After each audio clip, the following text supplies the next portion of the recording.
어느 교회 집사님이 담배를 끊지 못해서 고민하고 있었습니다.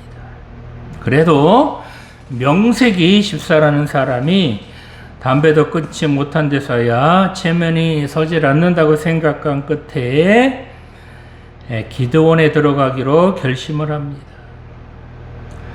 그런데 하루가 가고 이틀이 가도 남들 다 받았다는 성령도 못 받고 담배는 여전히 피우고 싶어서 숲속 깊은 곳으로 들어가서 몰래 피우곤 했습니다. 그런데 이렇게 기도원에 들어와서도 담배를 끊지 못하는 자신의 모습이 그렇게 처량할 수가 없었습니다. 이 집사님은 이왕에 결심하고 올라왔으니 다시 도전하기로 하고 높은 바위에 올라가서 간절히 하나님께 기도합니다. 그렇게 기도하던 중에 갑자기 어디선가 내버려라 하는 음성이 들려왔습니다. 깜짝 놀라서 이 집사님은 뭘 내버리라는 걸까? 라고 생각하며 주머니를 뒤져보다가 깜짝 놀라고 맙니다. 여전히 자기 바지 주머니에는 담배와 라이터가 들어있었습니다. 이 집사님은 변화를 원해서 그렇게 기도원까지 들어왔지만 옛것을 버리지 못하고 여전히 품고 있었던 것입니다. 그래서 이 집사님은 그 담배와 라이터를 꺼내서 유유히 흐르는 강물에 집어 던졌습니다. 그리고 다시 바위에 엎드려 기도하다가 성령 충만히 받고 변화되었다고 합니다. 오늘 주신 본문의 말씀은 여러분들이 잘 아시는 대로 탕자의 비유입니다.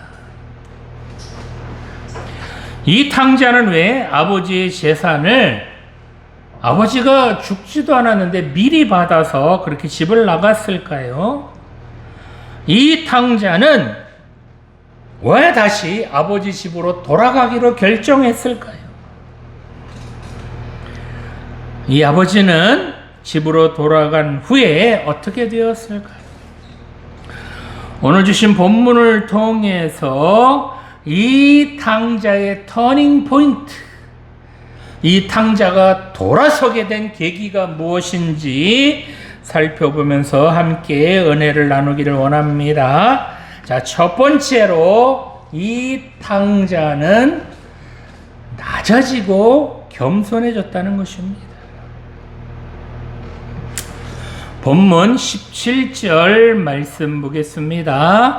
이에 스스로 돌이켜 이르되 내 아버지에게는 양식이 풍족한 품꾼이 얼마나 많은가. 나는 여기서 줄여 죽는구나. 아멘. 이 본문에 나오는 둘째 아들은 아버지가 아직 살아계심에도 불구하고 아버지의 재산을 미리 나눠 달라고 합니다. 신명기 21장 말씀에 보면 이 당시에 아버지의 재산은 아버지가 돌아가셔야 그 자식들이 나누는 것, 그것이 원칙이었는데 이렇게 아버지가 돌아가시면 자식들은 그 3분의 1을 받을 수가 있었다고 합니다. 그러나 아버지가 살아계실 때 이 상속을 받게 되면 3분의 1이 아니라 9분의 1 정도만 받을 수 있었다고 합니다. 이렇게 아버지가 살아계실 때 상속을 받으면 아주 적은 액수만을 받을 수 있었지만 그래도 이 둘째 아들은 아버지 재산을 나누어 달라고 합니다. 자, 그렇다면 이 둘째 아들은 이렇게 손해를 보면서까지 왜 아버지의 재산을 나눠달라고 했을까요? 둘째 아들이 이렇게 유산을 성급하게 달라고 요구하는 것은 바로 아버지를 떠나려고 하는 강렬한 욕망 때문이었습니다. 둘째 아들의 마음에는 한시라도 빨리 아버지를 떠나서 자기 마음껏 살고 싶었다는 겁니다. 본문 13절 말씀을 보면 아버지가 재산을 나누어 주자마자 며칠이 안 되었는데도 아버지 집을 떠났다고 하는 것을 보면 이 둘째 아들은 애지간히 아버지 집을 떠나고 싶기는 했던 그런 모양입니다. 이렇게 아버지의 집을 떠난 이 아들은 어떻게 됐어요? 아버지가 주신 재산을 허랑방탕하게 다 써버립니다. 그렇게 재산을 쓰면서 아버지가 물려주신 그 재산을, 그 돈을 가지고 그동안 자기가 하지 못했던 것들 다 해봅니다. 마음껏 자유를 누려봅니다. 그런데 이렇게 아버지를 떠나면 자기가 마음껏 자기 마음대로 자유를 누릴 줄 알았는데 실상은 그렇지가 않았다는 겁니다. 아버지가 나눠주신 재산을 가지고 집을 떠날 때 그때는 이 아들이 너무너무 좋았습니다. 세상이 다 내 것 같았습니다. 그동안 써보지 못한 돈 마음껏 써봅니다. 그런데 이런 자유는 얼마 가지 못했다는 겁니다. 그렇게 흥청망청 돈을 쓰자 돈이 그만 금세 바닥에 나버립니다. 이렇게 돈이 떨어지자 자기 주위에 있던 사람들이 하나 둘씩 떠나갑니다. 돈이 있을 때 자기를 반기던 사람들도 돈이 떨어지니까 자기를 외면해버립니다. 이렇게 아버지께로부터 받은 돈이 다 떨어졌는데 하필이면 그 나라에 흉년까지 듭니다. 그래서 돈도 떨어지고 흉년까지 들어서 이 아들이 먹을 것이 없게 됩니다. 그래서 돼지 치는 일을 하지 않으면 안 될 정도로 인생의 밑바닥까지 떨어졌다는 겁니다. 이 당시 돼지 치는 일은 그 돼지 치는 사람도 비난을 받을 뿐만 아니라 돼지 그 자체도 유대인들은 꺼렸잖아요. 그런데도 이 돼지를 칠 만큼 아주 인생 밑바닥까지 내려갔다는 겁니다. 이처럼 탕자가 아버지 집에 있을 때는 이런 어려움 겪지 않아 봤는데 그런데 아버지의 집을 떠나고 보니까 그동안 겪어보지 못했던 이런 고난, 이런 어려움을 당하게 되었다는 겁니다. 아버지 집을 떠나기만 한다면 마음껏 자유를 누릴 줄 알았는데 자유는커녕 돼지보다 못한, 짐승보다 못한 그런 삶을 살아갑니다. 이 둘째 아들은 돼지들이나 먹는 그 주염 열매를 먹으면서 누구를 생각해요? 아버지 집을 생각합니다. 쫄쫄 배가 고프다 보니 아버지의 집을 떠난 것이 후회 막급입니다. 그렇습니다. 이 탕자는 아버지의 집을 떠나서 고난을 당하고 어려움을 당하고 난 후에야 비로소 겸손해졌다는 겁니다. 인생 밑바닥까지 추락하고 보니까 낮아질 수밖에 없었다는 겁니다. 왜 그랬을까요? 돼지가 먹는 주염 열매라도 얻어 먹으려면 그 돼지 농장 주인에게 어떻게 해요? 겸손해져야 그거라도 얻어 먹을 수 있었기 때문입니다. 이렇게 돼지가 먹는 것을 얻어 먹는 그런 신사가 되었는데, 그런데도 내가 왕년에 한가닥하던 사람이다. 우리 아버지가 얼마나 부자인데 이렇게 큰 소리 쳐봐야 소용 없었을 겁니다. 이 탕자는 아버지를 향해서 자기 분깃을 달라라며 그렇게 버릇 없이 굴던 그 모습도 사라졌습니다. 아버지가 주신 그 돈을 펑펑 쓸 때는 어지간히 목에 힘께나 주었을 텐데 돼지 치는 신세로 전락하고 보니까 어떻게 됐어요? 그 고개마저도 제대로 들 수 없었다는 겁니다. 이렇게 탕자는 아버지의 집에 있었다면 겪지 않아도 될 이런 어려움을 이제 아버지 집을 떠나서 겪고 나니까 어떻게 됐어요? 낮아졌고 겸손해질 수밖에 없었다는 겁니다. 그렇습니다. 하나님께서는 교만한 자를 물리치시고 겸손한 자를 가까이 하시는 분이십니다. 이 탕자는 아버지 집에서 사는 것이 속박이고 자유를 억압당하는 것이라고 그렇게 생각했지만 아버지의 집을 떠나서 고생을 하고 난 후에 이제는 그 아버지의 집에 있는 것이 참 자유라는 것을 깨닫게 되었다는 겁니다. 그러면서 이 탕자는 집으로 돌아가서 이제는 아버지의 아들로 대접받기보다는 그저 품꾼의 한 사람으로, 그저 막노동꾼의 한 사람으로 그렇게 취급해도 좋다라는 생각으로 이제 집으로 돌아갑니다. 성도 여러분, 우리도 이렇게 낮아지려는 마음의 변화가 우리에게도 필요합니다.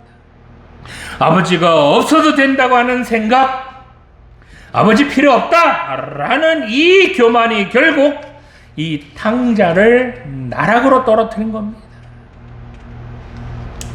그러나 우리 인간은 너나 할 것 없이 하나님 없이는 한순간도 살 수 없는 존재들입니다.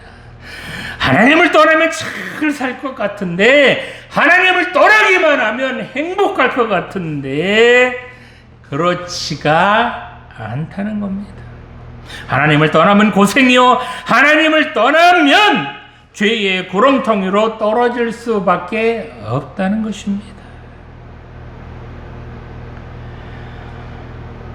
이 탕자처럼 이제 여러분도 여러분 속에 있는 그런 교만한 마음을 이제는 내려놓으시고 하나님의 도우심을 간절하게 구하시기 바랍니다.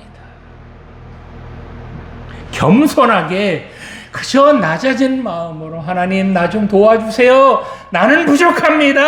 하나님 없이는 한순간도 살 수 없습니다. 이렇게 고백하는 여러분들이 되시기 바랍니다. 그럴 때 하나님 아버지께서 여러분들을 다시 끌어안아 주실 줄 믿습니다. 자, 두 번째로 이 탕자는 이렇게 낮아지고 난 후에 자기의 죄를 깨닫게 되었다는 겁니다. 본문 18절 말씀 보겠습니다. 내가 일어나 아버지께 가서 이르기를 아버지 내가 하늘과 아버지께 죄를 지었사오니 아멘. 자, 본문에서 한 가지 이상한 점이 있습니다. 바로 이 아버지의 행동입니다. 아버지는 이 둘째 아들에게 재산을 나눠주게 되면 그 둘째 아들이 재산을 허랑방탕하게 쓸 것을 너무나도 잘 알았을 텐데, 그런데도 왜 이 둘째 아들에게 재산을 나누어 주었을까요? 이 아버지는 둘째 아들이 한시라도 아버지를 떠나서 마음껏 자기 마음대로 살아보려고 하는 그런 마음을 이 아버지가 모를 리가 없었을 것입니다. 그렇기 때문에 이 아버지는 이 아들의 요구를 거절할 수도 있었습니다. 그런데 이 아버지는 여러 말 하지 않고 아들의 요구대로 그 유산을 다 나누어 줍니다. 이처럼 아들의 잘못된 동기를 잘 알면서도 그것을 허락한 이 아버지를 통해서 우리는 하나님의 마음을 볼 수 있습니다. 인간은 부족한 것이 하나 없는 그 에덴 동산에서 사탄의 유혹의 마음을 빼앗겨 그만 하나님 말씀을 어기게 됩니다. 죄를 짓게 되었습니다. 그 결과 하나님을 떠날 수밖에 없게 되었습니다.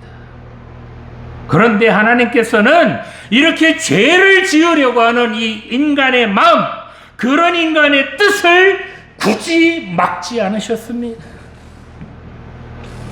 충분히 막을 수 있으셨잖아요. 그죠? 왜 그랬을까요? 바로 인간의 마음에 하나님을 두기를 싫어하고 죄악된 본성으로 자유분방하게 살고자 할 때 하나님께서는 그 상실한 마음대로 내버려 두시는 분이기 때문입니다. 여러분 한번 생각해 보시겠어요? 억지로 말린다고 해서, 억지로 붙든다고 해서 해결될 수 있을까요? 그런 아들이 정말 아버지가 붙든다고 해서 그런 아들이 정신 차리고 하나님 말씀대로 아버지의 마음 정말 기쁘게 하는 그런 아들이 될 수 있을까요? 자, 여기서 한 가지 퀴즈 내겠습니다. 여러분 잘 들어보세요. 맞춰보세요. 세상에 많은 신들이 있잖아요. 그죠? 하나님도 계시고 예수님도 계시고 석가모니도 있고 마호멧도 있고 공자도 있고 여러 공자는 신이 아니죠. 그런 신들이 있습니다. 이런 신들 중에서 모든 사람들이 정말 압도적으로 가장 많이 믿는 신이 어떤 신일까요? 하나님보다도 예수님보다도 석가모니보다도 마호멧보다도 비교할 수 없을 정도로 압도적으로 믿는 신이 있습니다. 조금 있다가 다시 한번 물어볼 테니까 여러분 곰곰이 생각해 보시기 바랍니다. 자, 본문 13절 말씀을 보면 둘째 아들이 재물을 다 모아가지고 먼 나라에 가서 거기서 허랑방탕하여 그 재산을 허비했다고 합니다. 이 허랑방탕이라는 말을 원어로 보면 이게요, 구원에 합당하지 않다라는 그런 의미입니다. 즉, 둘째 아들이 구원에 합당하지 않은 용도로 아버지께서 주신 그 재산을 허비했다라는 것을 알 수 있습니다. 이 허랑방탕하여라는 말에서 요 하여라는 말은 살다라는 의미를 가지는 헬라어 자오라는 그 단어의 현재 능동태 분사입니다. 즉, 이 탕자는요, 허랑방탕하는 것, 그 자체가 바로 그의 삶이었다는 것을 말해 줍니다. 따라서 이 탕자는 아버지가 자신에게 물려준 그 재산을 구원에 합당하지 않게, 즉 하나님 마음에 하나님 기쁘신 뜻대로 그렇게 사용하지 않았다는 것을 짐작하게 합니다. 그래서 어떻게 됐어요? 재산뿐만 아니라 자신의 그 젊은 삶까지도 허비하고 말았다는 겁니다. 이렇게 재산을 다 탕진하고 난 후에 본문 18절 말씀 보니까 탕자가 이렇게 말하죠. 내가 일어나 아버지께로 가서 이르기를 아버지, 내가 하늘과 아버지께 죄를 지었사오니 라고 합니다. 이 탕자는 자신이 하늘과 아버지께 죄를 지었다라는 것을 깨닫게 되었습니다. 어떤 죄요? 바로 아버지를 떠나 허랑방탕하여 구원에 합당한 삶을 살지 못한, 즉 하나님께서 기뻐하시는 그런 삶을 살지 못한 것이 바로 죄라는 것을 깨닫게 되었다는 겁니다. 뿐만 아니라 아버지의 재산을 미리 달라고 해서 아버지를 멀리 떠나서 자유롭게 살려고 했던 요것까지도 죄라는 것을 깨달았다는 겁니다. 따라서 이 탕자가 자기 욕심과 이 허랑방탕으로 아버지께 불순종한 것을 이제 고백하며 동시에 그런 행동이 하나님께 죄를 짓는 것임을 시인하고 있는 겁니다. 그렇습니다. 여기서 중요한 것은요, 이 탕자는 아버지를 원망하거나 형제를 원망하거나 사람들을 원망하지 않았다는 겁니다. 아버지, 재산 달라고 할 때 왜 그 재산 주셨어요? 안 주셨으면 내가 이렇게 허랑방탕 안 했잖아요 라고 아버지를 충분히 원망할 수 있었습니다. 그런데 자기가 지은 그 죄의 행위는 바로 자기 때문이었다. 자기가 잘못해서 죄를 지었다라는 것을 고백했다는 겁니다. 그렇습니다. 참된 회개란 바로 자기 자신의 잘못을 깨닫고 이게 내 잘못이다 라는 것을 깨닫고 그 죄를 시인하는 것이 바로 참된 회개의 시작입니다. 자기가 이렇게 죄에 빠지게 된 것이 바로 자기의 잘못 때문이라는 것을 시인하는 것, 그것이 바로 참된 회개라는 것입니다. 그런데 사람들은 어떻습니까? 자기 잘못을 인정하려고 하나요? 그저 내가 이렇게 된 것은 부모님 탓이고 형제들 탓이고 선생님 탓이고 사장님 탓이고 남편 탓이고 마누라 탓이라고 합니다. 자기 잘못 시인하지 않습니다. 그저 다른 사람 핑계만 댑니다. 자기 잘못을, 자기 죄를 인정하지 않고 다른 사람 탓만 하는 이런 사람이 진정 회개할 수 있을까요? 하나님께서는 바로 자기 잘못을 진심으로 인정하고 그렇게 회개하는 사람을 가장 기뻐하십니다. 이렇게 자기 잘못을 스스로 인정하는 그런 회개가 있을 때 그래야 그 사람이 하나님께로 돌아올 수 있습니다.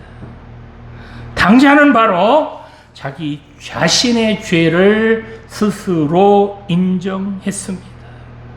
이것이 바로 참된 회개입니다. 자, 그렇다면 이 탕자가 이처럼 자기의 죄된 삶을 돌이킨 터닝 포인트는 무엇이었을까요? 본문 17절 말씀을 보면 이에 스스로 돌이켜 이르되 내 아버지에게는 양식이 풍족한 품권이 얼마나 많은가, 나는 여기서 줄여 죽는구나 라고 이 탕자가 탄식을 합니다. 여기서 이 돌이켰다는 단어를 원어로 보면 이게 회개했다라는 그런 의미입니다. 이렇게 스스로 돌이켰다라는 것은 그가 궁핍해지고 비참해진 후에야 비로소 자신의 참모습을 되돌아보며 자신의 모습을 성찰할 수 있게 되었고, 그래서 자신이 얼마나 큰 잘못을 하고 있는지, 얼마나 큰 죄를 지었는지를 깨닫게 되었다는 겁니다. 지금까지 자기가 살아온 모습은 하나님이 원하시는 그런 모습 아니었고요. 구원받기에 합당한 모습은 더더군다나 아니었다는 것을 이제서야 깨닫게 되었다는 겁니다. 이렇게 아버지를 떠나서 죄 가운데 살다 보니 돼지나 먹는 주염 열매나 먹을 정도로 밑바닥까지 떨어졌다라는 것을 깨닫게 되었다는 겁니다. 이 탕자가 이렇게 인생 밑바닥까지 떨어지고 보니까 그제서야 자기의 죄, 자기의 잘못을 깨닫게 되었다는 겁니다. 그런데 이렇게 아버지를 떠나면 기근이고 배고픔 뿐이지만 고생하는 거지만, 그런데 다시 아버지 집으로 돌아가기만 한다면 다시 풍족하게 아버지의 모든 것을 누릴 수 있다라는 것을 이 아들은 깨닫게 되었습니다. 아버지를 떠나면 잠깐은 행복할지 몰라도 곧 불행이 찾아온다는 것을 이 아들은 절감합니다. 그런데 반대로 아버지의 집에 있으면 어떻게 됐을까요? 아버지 집에 있었다면 행복이 끊이지 않았을 겁니다. 아버지를 떠나면 이렇게 환난과 고난을 겪게 되지만 아버지 집에 있었다면 늘 풍족함이 넘친다는 것을 이제서야 깨닫게 된 것입니다.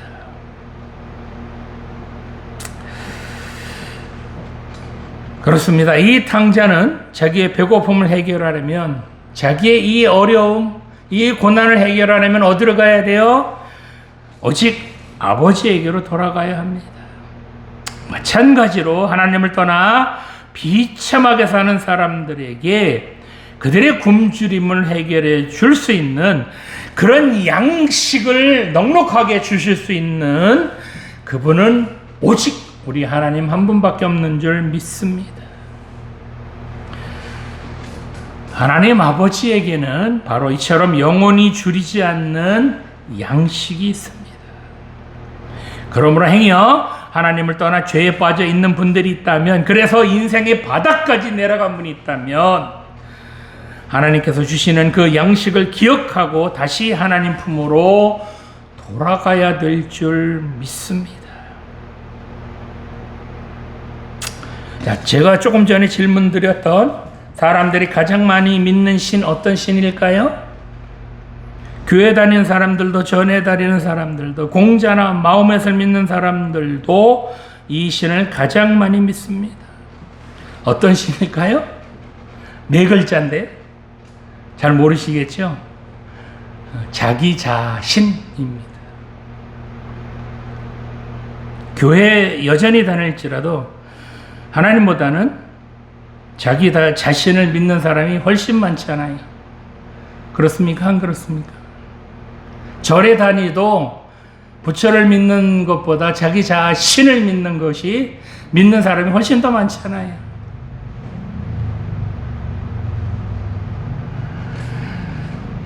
이렇게 자기 자신만을 믿다가 자신의 한계에 부딪히게 되면 그때서야 자기 자신을 버리고 진정한 신을 찾게 됩니다. 인생의 쓴맛을 보고 난 후에야, 그때서야 하나님을 찾는 것이 인간입니다. 오늘 예배 드리시는 성도 여러분, 이 회개의 첫걸음은 바로 자신이 무엇을 잘못했는지를 깨닫고 뉘우치는데, 거기부터 회개의 시작이 있습니다.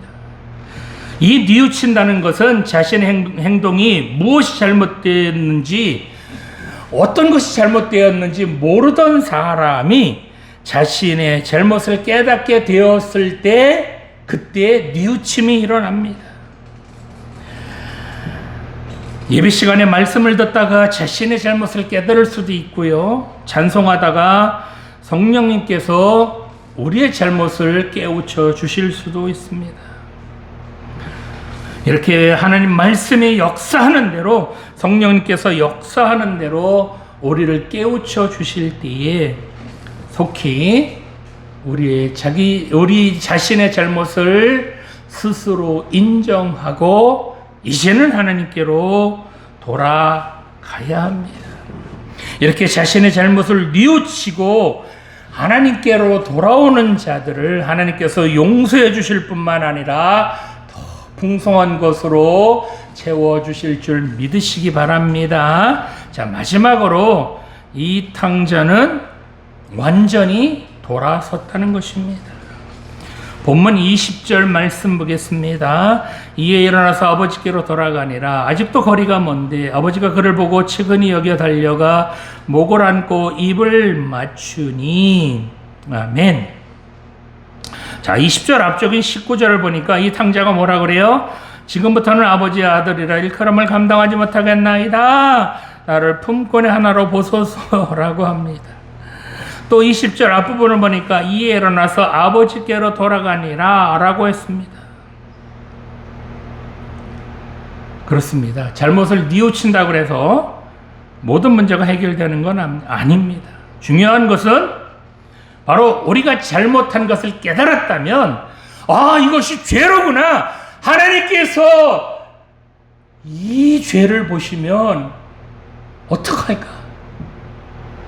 이거 큰일 났구나 라고 깨달았다면 그 자리에서 돌아서야 하는 것, 그것이 진짜 회개라는 겁니다. 죄로 가던 발걸음에서 방향을 전환해서 그래서 아버지의 집으로 돌아가야 합니다. 내 뜻과 내 생각을 포기하고 아버지께로 돌아가는 것, 그것이 진정한 회개입니다. 바로 이 방향 전환만이 진정한 회개이기 때문입니다. 주여 주여라고 말하는 것은 하나님이 주인이시고 나는 종이라 라고 고백하는 거잖아요. 그러나 많은 사람들이 말로만 주여 주여 하고 자신이 여전히 자신의 주인 노릇을 하고 있습니다. 이제는 이런 말만 앞세우는 그런 삶을 청산하시고 주님께로 돌아가시기 바랍니다. 내 중심이 아니라 이제는 하나님 중심으로 살겠노라고 다짐하는 터닝 포인트, 즉 방향 전환이 있어야 합니다. 세상에 즐길 것들이 지금까지는 내 주인이었다면 이제는 그런 것들 다 내려놓고 하나님께로 돌아가서 하나님을 내 인생의 주인으로 모셔야 합니다. 생각만 하지 말고 뜸들이지 말고 지금 당장 하나님께로 돌아가야 합니다. 당자는 그저 자신을 품꾼의 하나로 인정해 주기를 바라면서, 즉 자기를 아들로 인정해 주지 않아도 괜찮습니다 라고 하면서 아버지께로 돌아왔습니다. 이전처럼 아버지의 재산을 나누어 달라라고 하는 당당한 그런 큰 소리치는 그런 아들의 자리가 아니어도 좋습니다. 돈을 펑펑 쓰는 그런 자리 아니어도 괜찮습니다. 창녀들과 허랑방탕 즐기지 못해도 괜찮습니다. 이런 것들이 참 기쁨을 줄 수 없다는 것을 이 탕자는 깨달았기 때문에 이제는 그런 것에 마음을 빼앗기지 않는다는 겁니다. 그저 아버지의 집이라서 좋고 아버지와 함께 있어서 행복합니다. 이런 복 여러분들도 누리시기를 간절히 소망합니다. 아버지는 이런 아들이 돌아오기만을 기다리고 또 기다립니다. 그러다가 멀리서 축 늘어진 채 거짓골을 하고 돌아오는 그 모습을 아버지가 멀리서 보고 달려나가 그 아들을 끌어안고 목을 맞춥니다. PPT 한 장 넘겨보실래요? 한문으로 아버지를 나타내는 글자는 보통 아버지 부자를 많이 쓰잖아요. 그죠? 근데 또 다른 이 부모님을 나타내는 글자가 바로 여기 나오는 이건 이제 친자인데요. 친할 친자인데 이게 어버이 친자, 어버이를 나타내는 그런 글자로도 사용이 됩니다. 이 친자를 자세하게 보면요. 왼쪽 위에 설립자가 있고 밑에 나무 목자가 있잖아요. 그죠? 그리고 옆에는 볼견자가 있잖아요. 그죠? 나무 목자 위에 설립이 있고 그 옆에 볼견자가 붙어 있습니다. 즉 나무에 올라가서 그 위에 서서 아들이 오나 안 오나를 목이 빠지도록 보고 또 보는 분, 그분이 바로 아버지라는 것입니다. 아버지는 바로 이런 분이십니다. 아버지는 이 둘째 아들이 재산을 다 탕진하고 거지꼴로 집에 돌아왔을 때 이 아들 어떻게 맞이했습니까? 너 같은 놈 내 아들도 아니다. 나가라 이놈아. 이렇게 호통을 치며 그 아들 쫓아냈나요? 아니면 이 아들을 환영했나요?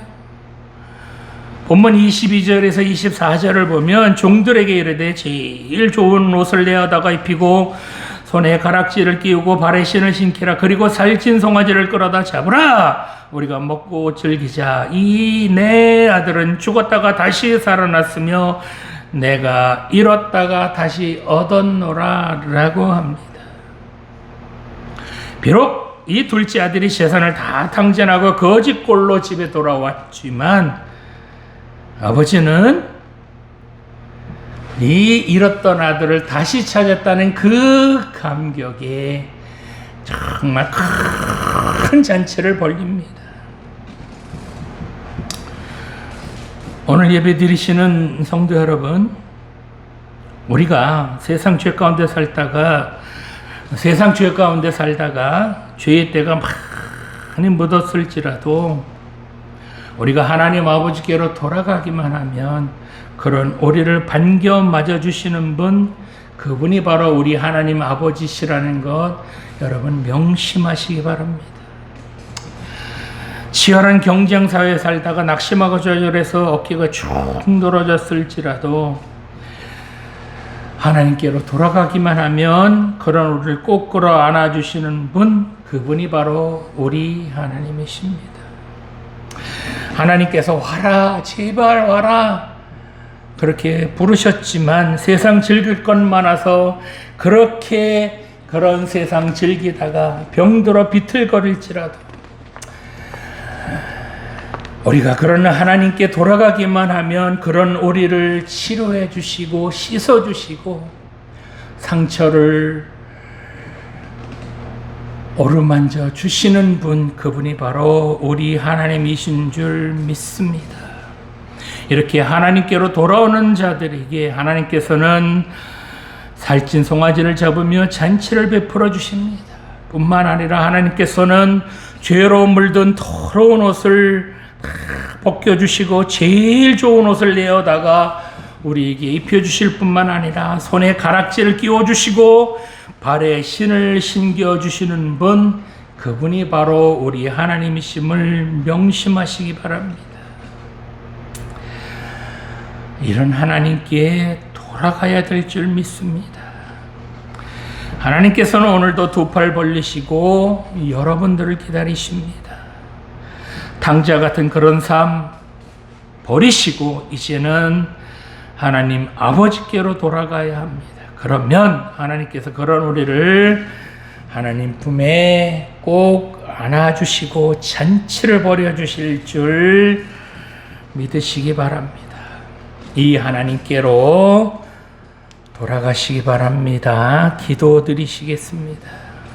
지금도 살아계신 하나님 아버지, 하나님 없이 죄 가운데 마음껏 살면서 교만했던 저희들 용서하여 주시옵소서. 제발 하나님 없었으면 좋겠다고 생각됐고 하나님께서 간섭하지 말았으면 좋겠다는 어리석은 생각도 했습니다. 그러나 하나님을 떠나면 죄악 가운데 빠질 수밖에 없으며 하나님을 떠나면 고생만 한다는 것을 깨닫게 하여 주시니 감사드립니다. 이제부터라도 하나님만을 의지하며 살아가게 하여 주시옵소서. 하나님께서는 하나밖에 없는 예수님까지 이 땅에 보내주셔서 죄 많은 우리들 구원해 주셨지만 우리는 그 구원에 합당한 삶을 살지 못했음을 고백합니다. 이제라도 이 구원에 합당한 삶을 살게 하여 주시옵소서. 죄악된 삶을 살았던 내 삶을 진심으로 뉘우치고 이제는 하나님께로 돌아오게 하여 주시옵소서. 이제는 그런 죄악된 삶을 끝내고 하나님께서 기뻐하시는 그런 삶 살아가게 하여 주시옵소서. 이렇게 하나님을 떠나 죄악 가운데 빠진 저희들이 하나님께로 돌아올 때에 우리를 반갑게 맞이해 주실 줄 믿습니다. 이제 그 하나님께로 돌아가게 하여 주시옵소서.